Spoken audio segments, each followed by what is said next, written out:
del 2021, el gobierno emitió el decreto 497-21 que eliminaba la OISOE y convertía al Instituto Nacional de la Vivienda, INVI, en el Ministerio de la Vivienda, Hábitat y Edificaciones, MIVET. También se designó al entonces administrador del INVI, Carlos Bonilla, como ministro del MIVET. La medida fue tomada para eficientizar la administración pública, eliminando instituciones innecesarias. Pero al parecer siguen instituciones con duplicidad de funciones, así como anomalías en las licitaciones. Vamos a ver un ejemplo precisamente del MIVET, que algunos expertos entienden de que no podía haber hecho una licitación para esto, porque no le corresponde a esa institución. Vamos a tratar también de buscar la opinión del propio ministerio y nos dé una explicación si entiende que está dentro de su expertise y de su ámbito de aplicación el hacer eso que piden en la licitación. Tras el paso del huracán Fiona por la región este, el presidente Luis Abinader emitió el decreto 537-22 el 19 de septiembre, mediante el cual declara de emergencia las compras y contrataciones en las localidades más afectadas por 30 días. La Altagracia, La Romana, El Ceibo, Samanato, Mayor, María Trinidad Sánchez, Duarte y Monteplata. 10 días después, el 29 de septiembre, emite otro decreto, el 555-22, que agrega al estado de emergencia nuevas provincias, donde el fenómeno no causó estragos como fueron Santo Domingo, Santiago y La Vega. Cualquier ciudadano lo puede haber visto, que no sufrieron tanto daño las calles de aquí de Santo Domingo por el huracán Fiona. Inclusive no sabemos por qué lo incluyeron en el decreto de emergencia. Justo 30 días después del primer decreto, el 19 de octubre del 2022, el Ministerio de Viviendas, Hábitat y Edificaciones publica la convocatoria para el proceso de sección por emergencia nacional número 0008 para el mejoramiento del hábitat para viviendas reconstruidas por el paso de huracán Fiona, por un monto de 2.434.507.601 pesos con 4 centavos, cuyo alcance es suministro y colocación de hormigón asfáltico caliente, una función que la ley que crea la institución no contempla entre sus atribuciones, que son ejecutar las políticas para la producción de viviendas dignas, asentamientos humanos, obras conexas y equipamientos de acuerdo con los instrumentos del ordenamiento territorial vigente. Expertos en el tema entienden que construir y arreglar calles de complejos habitacionales que no son construidos por este ministerio es competencia de otras instituciones. La obra pública está facultado para eso, considerando de la ley 160-21 que crea el Ministerio de la Vivienda, no lo faculta para construir calles, porque entonces sería una dualidad de otra institución. Sin embargo, el viceministro de Políticas y Planificación de Viviendas y Edificaciones del MIVET opina lo contrario. Si nos vamos al artículo 3 de la misma ley, el ministerio tiene como objetivo garantizar el acceso a la vivienda y hábitat digno. Entonces, y cuando vamos a la descripción de hábitat digno, pues entonces te habla así de las infraestructuras, servicios y los elementos que componen su entorno. Sin embargo, si buscamos el artículo al que se refiere y que define hábitat digno como un derecho fundamental y colectivo que implica el acceso universal a la tierra, la vivienda, las infraestructuras básicas, los equipamientos sociales, los servicios y los espacios de trabajo y producción en un marco de respeto a los rasgos culturales de la comunidad y de la preservación del ambiente y un gran etcétera. Y como bien dice el viceministro Ernesto Mejía, es un término hábitat que se presta a muchas interpretaciones. Y como leímos ahora, en ninguna de sus partes se interpreta que basamentados en este artículo se puede construir o reparar calles y aceras fuera de un proyecto propio, como lo confirma el arquitecto Hipólito Gómez al ser consultado sobre el tema. El hábitat se menciona porque cuando usted hace un proyecto debe mejorar, debe mantener la forma dentro del proyecto que usted realiza y debe ser algo agradable a la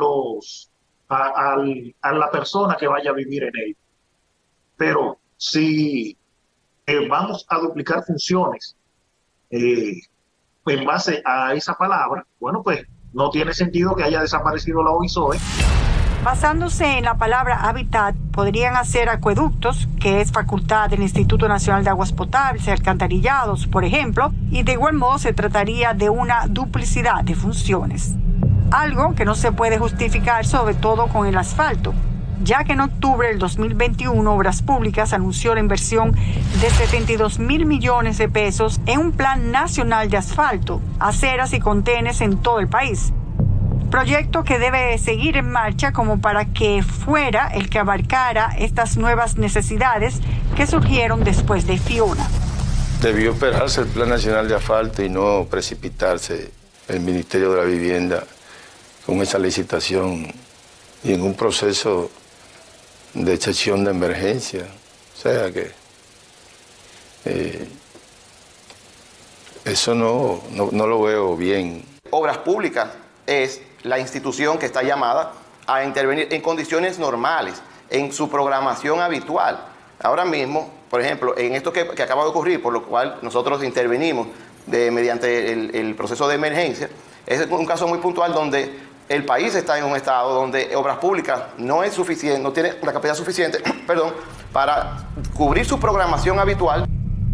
Cuando un Estado se rige por leyes, acatar las funciones establecidas por cada entidad es lo que garantiza la institucionalidad y el desarrollo de un país, independientemente del buen deseo de ayudar.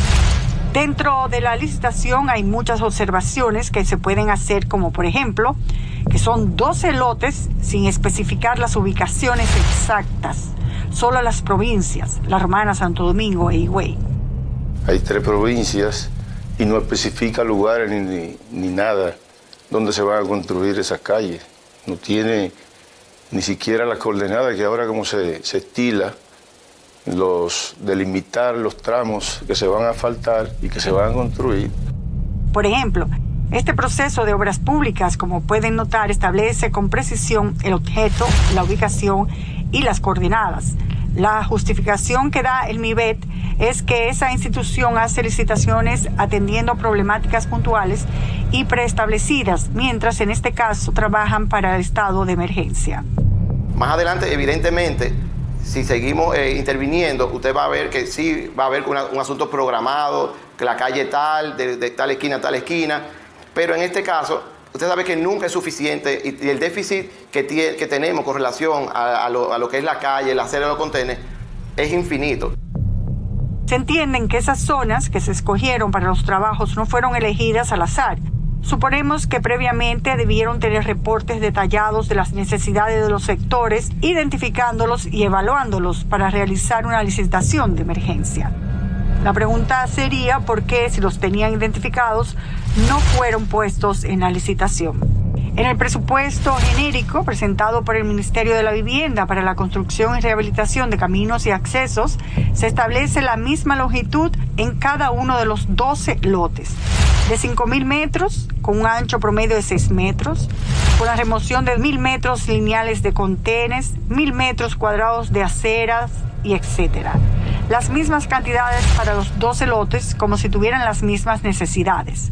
Por supuesto, como tienen las mismas cantidades, tienen el mismo precio, un tope de 202.875.633 pesos con 42 centavos cada uno. Aunque los proyectos sean en el mismo lugar, siempre hay una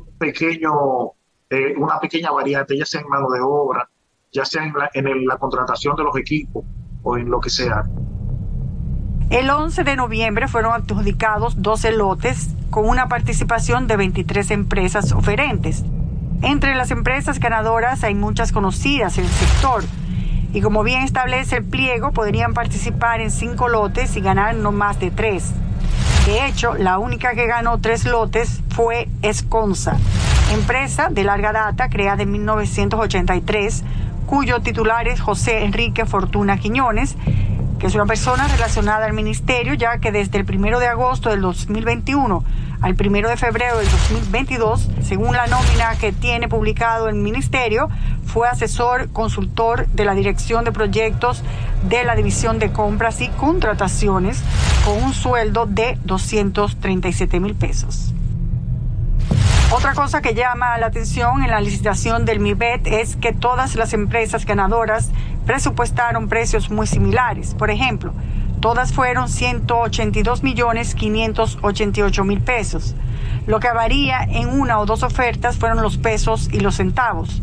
Tal es el caso de Equipos y Construcciones del Cibao, que dio la oferta de 182,588,070 pesos con 13 centavos, mientras la ganadora, la constructora Fixa, presentó 182,588,070 pesos con 8 centavos.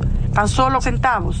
Algo similar ocurrió con Concer, que quedó en tercer lugar al presentar una oferta de apenas 200 pesos más alta que la empresa ganadora. Antillean Constructora Corporation fue la ganadora. Es una precisión milimétrica. Eso es, yo que soy analista de costo y participo en muchísimas licitaciones, yo estoy sorprendido con esos números que presentaron esas ofertas, esas empresas. Es increíble la precisión y la exactitud que dan prácticamente un 10% menos todas las ofertas por debajo del presupuesto base que presentó el Ministerio de la Vivienda. Pero todavía llama más la atención que varias empresas tuvieran exactamente el mismo precio en pesos y centavos, como por ejemplo Esconsa, Antillea Construction Corporation y Constructora McDougall, que presentaron 182,588,070 pesos con 8 centavos cada una. Una persona puede decirle, bueno, yo se la hago a 5 pesos, pero aquel le dice, no, yo la hago a 5,5 o a 5,25 para ponerle un número, decirle un número imaginario. Y ese punto 25 le puede hacer la diferencia en un presupuesto. Entonces, no creo que sea posible que 3 presupuestos salgan igual. Lo que hace entender a algunos expertos que pudo haber algún tipo de comunicación, pudiendo establecerse aquí una colusión de empresas. Eso está establecido en la ley, la colusión, y es probable que para perjudicar a la institución se haya sucedido eso, porque en esa licitación solamente participan 24 empresas. El MIBET, por su parte, niega que haya colusión y entiende que lo que ocurrió fue algo mucho más simple. Esto. Las casualidades no se deben más que casualidades. No lo he visto. No sé a qué se refiere, porque nosotros como Viceministerio de Planificación Política nos quedamos en la planificación y en la política, pero no he visto esa casualidad. Debe ser una gran casualidad si quedan igualito, pero las casualidades son exactamente casualidades.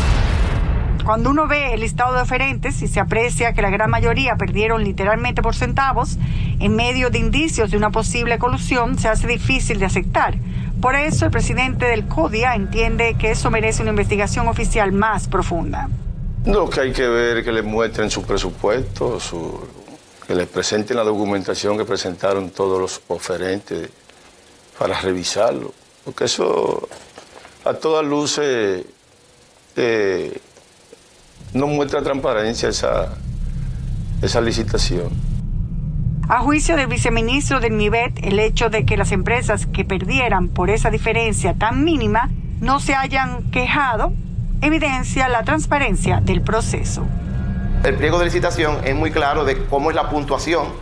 Cada empresa suministra la información para que sea puntuable, y de ahí en adelante ya los peritos y demás hacen las puntuaciones. El CODIA entiende que el MIBET no debe realizar asfaltados por todos los elementos que hemos mencionado, pero además agrega que hay falta de estructura y de personal que se exigen para estos tipos de trabajos. Porque trabajar calles significa hacer el levantamiento topográfico, significa darle seguimiento con la mecánica de suelo para la base. Una serie de infraestructuras que solamente la tiene el Ministerio de Obras Públicas. Pero el MIBET asegura que ellos también lo poseen y están preparados para hacerlo. Surgimos con la fusión de instituciones que ya estaban funcionando y tratamos de maximizar los departamentos y las direcciones que ya estaban funcionando tanto en OISOE como en el INVI. Y dentro de estas estructuras, todo el mundo sabe que OISOE sí desarrollaba todo tipo de estructuras, de calles, estructuras viales, edificaciones. Hasta la fecha se han eliminado 9 instituciones en un intento para eficientizar y aliviar la carga económica del Estado. Pero si las instituciones siguen asumiendo responsabilidades de otros organismos, la duplicidad de funciones continuará, así como se ha perpetuado en la administración pública las compras públicas con una brecha que pueda abrir espacio a irregularidades o, por qué no, a actos de corrupción.